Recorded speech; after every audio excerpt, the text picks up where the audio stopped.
Take the following scenario. You have a contract of sale of a fixed property with a typical clause which stipulates that the purchaser has, for example, 30 days to obtain a loan from a bank or another financial institution.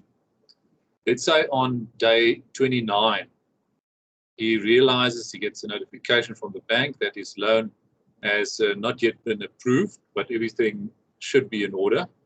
They don't expect any problems, but they realize that it will not be in time within the 30-day time frame.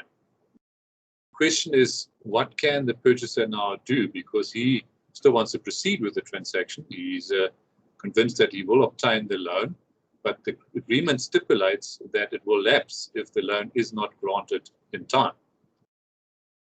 Do you think the purchaser can do something to still enforce that agreement and make sure that the agreement doesn't lapse? Let's say the seller has in the meantime obtained an offer from another purchaser for a much better price. Can the purchaser now do something to salvage the transaction? Answer is yes. In terms of our law, there is a presumption that a condition precedent in an agreement of sale is included in the agreement for the benefit of the purchaser. And the logical consequence thereof is that the purchaser can also renounce the benefit of relying on that condition precedent.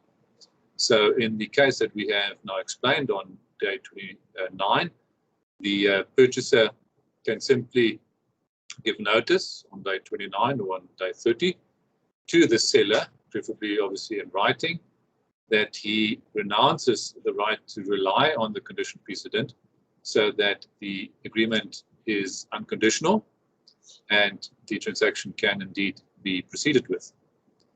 You will find that certain contracts of sale would specifically actually cater for the purchaser having the right to renounce the right to rely on that condition precedent.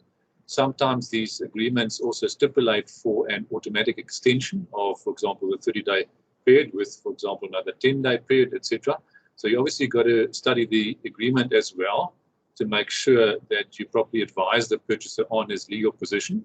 But even if there's nothing else catered for in the agreement, which gives the purchaser the right to renounce the relevant condition in terms of our law, and there's some case law in that respect, you can in any event give notice to the seller to cancel that right to rely on the condition precedent to make the agreement unconditional, and the transfer will then have to be proceeded with.